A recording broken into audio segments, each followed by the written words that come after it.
Hi everyone, welcome back to Chess on Ice. Today we're going to do a curling tactics video inspired by a game I saw at a recent 5 and under tournament. Not going to show any video, not going to put anyone under the microscope, but we do want to talk about the situation because I think it's a really good example of the difference between playing shot to shot and planning ahead. So what are we looking at here? In this game, we're in the 6th end of an 8-end game. The red team is down by 2 rocks and is going into their first skip stone. So you're down 2, you have 2 shots left in the end, yellow has 1 shot in between those 2. We have a yellow corner guard, and on the other side of the house, a yellow rock in the top of the house. So what I want you to do is take a second to think about the situation, maybe even pause the video if you want to take some extra time, and then we'll come back and look at what red's options are and how you should think about those options when you're playing. Okay, so I hope most people who are watching this, and if you're very new and you didn't even get to this point, that's fine, but I think most people watching this know that there are 2 possibilities here for red to play out this end. First, you could try to blank the end. How do we do that? Well, we take our red rock, we take our first rock, we hit this, maybe roll away, maybe roll. You might even roll under, that's a very difficult shot, but if we hit and roll, yellow then has to hit us back.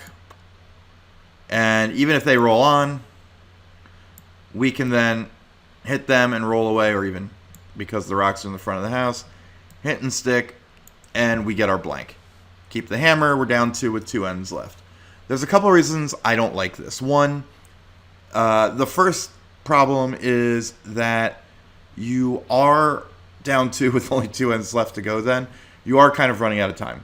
The blank here is not a disaster by any sense. It's not ideal. You'd like to score multiple points if you can. Secondly, we have to acknowledge the fact that even if we make this first hit, even if we roll on, there's no guarantee that we get a blank out of this. First of all, chances are we aren't rolling on unless we get a nice deep roll. But let's say we don't, just to keep things simpler. Let's say we roll away. This rock leaves. What is yellow going to do? Well, they're going to try to draw around this guard, right? And if they make it well, we're being forced to 1, which is not ideal, right? If we're going to play this way, we really want to blank. If they bury this really good, they're probably definitely forcing us. If they bury it pretty good, let's pretend this is like half buried, it's still going to be difficult for us, more difficult than we want it to be, to blank. We may have to throw down weight, in which case we risk hitting and staying around and getting 1. We may clip the guard if we throw more weight, and then we give up 1. Either way, clearly we can throw the weight, still clip it out, but now we're talking about a much more difficult shot. So what's the other option, and the one I prefer? Well, of course, it is to play for 2 yourself. You're down 2 with only 3 ends left, 2 more after this one. This is a good time to get back in the game. And one way we can do that, really the only way here, is to draw around first. We get to the top of the house, we're counting 1. We have a good chance at getting 2 now. We can put yellow in the same situation we just saw ourselves in. If it's completely buried, tough. They're going to have to make a great freeze or come around everything and outcount us to stop us from having a good chance of getting 2. If we are just sticking out a little bit, it's not necessarily guaranteed that they can get us out. They may clip the guard, they may flash, they may touch our rock, but not remove it, right? All those things are possible depending on the weight they throw, how much of the rock we're showing. And the key thing is, even if they make any of those shots, we still have a chance to get our 1. We're not going all in that we're either going to get 2 or give up steal. We get 1, which is not a disaster. Not what we want, not a disaster, but we do get a chance at 2. Whereas in the other scenario, where we try to blank, there's a good chance we don't even get the chance to blank. We're risking giving up a steal, and if we do blank, the upside isn't that high for us, given that we're down 2 and time is running out. Okay, you may be saying, that's all great. Nice little basic tactical situation to think about. What does it have to do with planning ahead? Well, what it has to do with it is what I saw happen in this game. So, in the game, red chose the first option, which I think is reasonable, though not my preference, which was to hit. They rolled out, so now they're playing, presumably, for the blank, right? You do that because you're not looking to score 2. In fact, you're guaranteeing you probably won't score 2 unless you make that great roll underneath and the other team doesn't draw behind it. Once they did that, yellow tried to draw behind, as we would expect, to either steal or force to make red draw for 1, but actually went deep and went through. And here comes the issue with planning. Now that that all happened, red then spent a lot of time debating whether or not they wanted to blank or take the 1.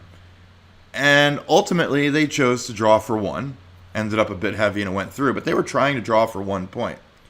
So what's the problem here? The problem is, if you were going to draw for 1 point here, what was the point of hitting the other rock? This rock that was up here was not preventing you from getting 1. It wasn't a real threat in the end.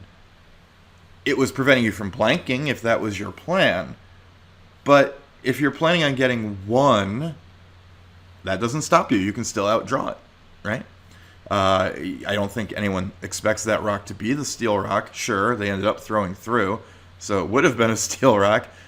But if you're planning on trying to score, you're not worried about that rock preventing you from scoring. So if you're trying to score, you should be trying to score too by throwing here first. Once you throw there, now you're in the same situation as before, but you have a chance to score 2. The only reason to hit that rock is if you are absolutely sure you want to blank.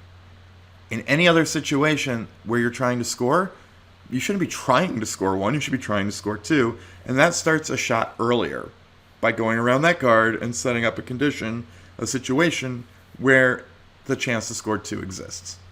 So that's all. This is a pretty short video, but I think it's pretty illustrative of the idea of even planning 1 shot ahead.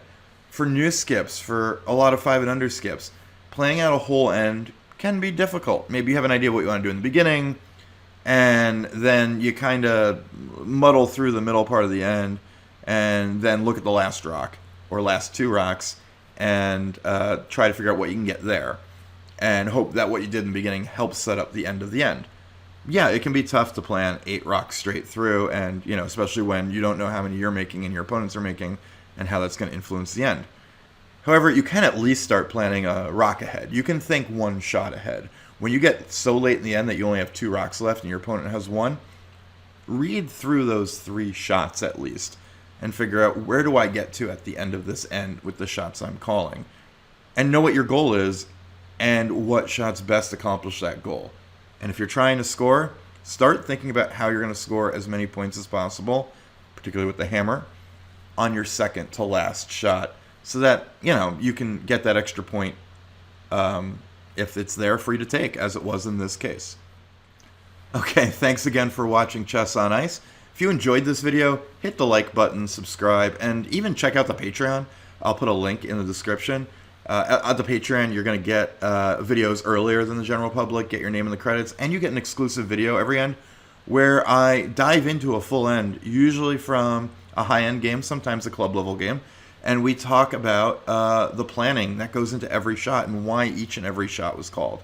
It's a great way to get better at planning out ends in situations like this one.